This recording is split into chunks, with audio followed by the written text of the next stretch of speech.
How do you come up with ideas for movies when you have no money? Well, take it from one of my favorite filmmakers. Ideas. By golly, the best thing about ideas, why I love ideas, is that they're free.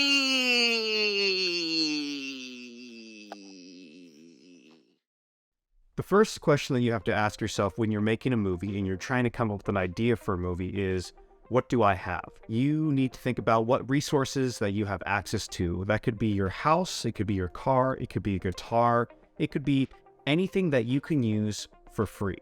In 2020, when COVID hit, Ethan Hansen and myself found ourselves at a turning point where we weren't sure what to do with our filmmaking careers. And it was in that transition that we decided that while in quarantine, we should each make our own feature film in the span of a month, which was something that was really foreign and new to us, but it was something that really excited us. And so he was living in Portland, I was living in Eugene, Oregon at the time. And so when it came time to coming up with an idea for my movie, I thought, gee, what do I have? And for me, it was my apartment, it was a guitar, it was my camera and my microphone, and it was also my technical skills, if you want to call it that. I knew that something that I was able to do in the past with other short films was make doubles of myself. And I thought it would be a really fun creative challenge to duplicate myself, where I get to play two brothers almost like Nicolas Cage in Adaption or Jesse Eisenberg in The Double, although he's not playing brothers, he's playing doppelgangers. But I knew I could clone myself using Final Cut Pro and my editing software. And so that's exactly what I did. I made a feature film on my own during the month of June 2020. And it was one of the most exciting things I've ever done, because this was my first feature film I ever really made on my own. And it was a good way to stay busy during COVID and quarantine and keep my filmmaking skills sharp while there wasn't really much else to do outside of it. It's set during the 2020 pandemic, so it's about this brother who's in his apartment and his annoying other brother, his twin brother, who comes to live with him unexpectedly. And it's kind of about this relationship between these two brothers who have this contentious back and forth relationship, and they just really get on each other's nerves in different ways. I look back at the time as a really fun and creative part of my filmmaking journey, and I know that if I had planned a film that used a lot of different things, like a lot of different guns and weapons, a lot of different people, a lot of different resources, a lot of costumes, makeup design, I knew if I tried to make a movie with all that stuff, it was a movie that would never have gotten made.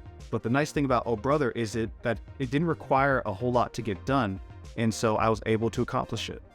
The next question you need to ask yourself is, what resources can I buy or borrow? When I was making my feature film, The Bell Rings, it was a period piece set in the 1930s, set during the Dust Bowl of the Americas. And we live here in Oregon, where it is always rainy, always lush. So finding a location that suited our film was a big challenge. And it took a lot of planning and a lot of effort to figure out where we were going to even make the movie. Now, I don't own a farm. I don't know anything about farming. So the first thing we had to do was go out and look for a location that we could use for our film. So that meant driving out around the backcountries of Oregon and asking people by knocking on their door and seeing if we could use their property. And eventually we got lucky and found a location that was perfect for what we needed. And fortunately enough, we were able to get to use it for free from these lovely farmers. So that was kind of just a lucky thing, but it took a lot of persistence and trial and error just to get the location that we needed. So when you're looking for locations for your movie, don't worry so much about limiting what your project is. That might not always be necessary for what you're making, but what I would recommend is being persistent in trying to figure out what you can use, who you can borrow things from, using the people you know and the connections you have to get your movie made, because it may not be something you personally own, but I bet you know someone out there who has some great stuff for your next film. Now, the third question you have to ask yourself is, what is my time limit? How long am I willing to commit to this idea? The interesting thing about films and filmmaking is some projects will take longer than others. Some can take up to 10 years, even more. Others will take like a couple days, a week. It all depends on your idea and how you execute it. When we made Wild Boys: The Hunt for Sasquatch, I was getting ready to head off to film school up in Canada. We allowed ourselves 7 days to film Wild Boys: The Hunt for Sasquatch. Now that was the first thing, was here's our time limit, here's how much time we're allotting to shoot it. Now, we wanted to shoot this movie in a way that complemented the story that we were trying to tell. So we decided, and landed on the idea of shooting it kind of documentary or mockumentary style, kind of similar to the Blair Witch Project with found footage. Once we landed on that style of filmmaking, we decided that we were going to improvise the movie. So we wrote out an outline and a scene-by-scene breakdown, but we did not write a full script of lines and blocking and stuff like that. This saved us a huge amount of time so that basically we knew where each scene started and ended so that we had a story structure, but how we got there we came up with on set. This saved us a lot of time because by having it be an improvised feature film, we were able to save a huge amount of time by not writing the scripts, and it also helped add to kind of the quirky impromptu-ness of the story itself. And it also helped in regards to developing characters because we were kind of playing these altered and exaggerated versions of ourselves. All this came together to create this project that we could do within the limited time frame that we had available to us before I headed off to filmmaking school. All these factors came together to help us create a movie that we ended up filming in under a week and had fully edited and released before I went off to college. Now, the last thing you need to keep in mind is what kind of project do I want to do and what do I connect with the most? That is what you need to think about when making your next feature film.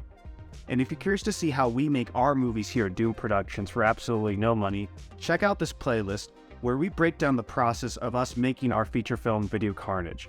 It was a little passion project of ours that we came up with during COVID, and we're able to shoot in a couple of months and release it for free on YouTube. And in this playlist, we break down everything that goes into making a feature film. Coming up with the idea, writing the script, casting the movie, filming the movie, feeding our crew members and cast members, editing the movie, the music. We break down everything that it takes to make a feature film. So if you're curious to see what that looks like on a no-budget scale, check out the playlist.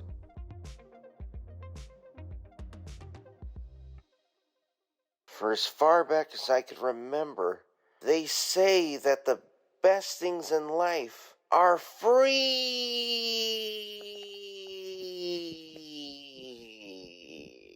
Or at least so they say. And more often than not, others take that philosophy and apply that to what they know and love. And thankfully, with Doom Productions, they have that often in spades. Whether it be filming tips, writing tips, or even feature films, all for free. Check out Doom Productions on YouTube.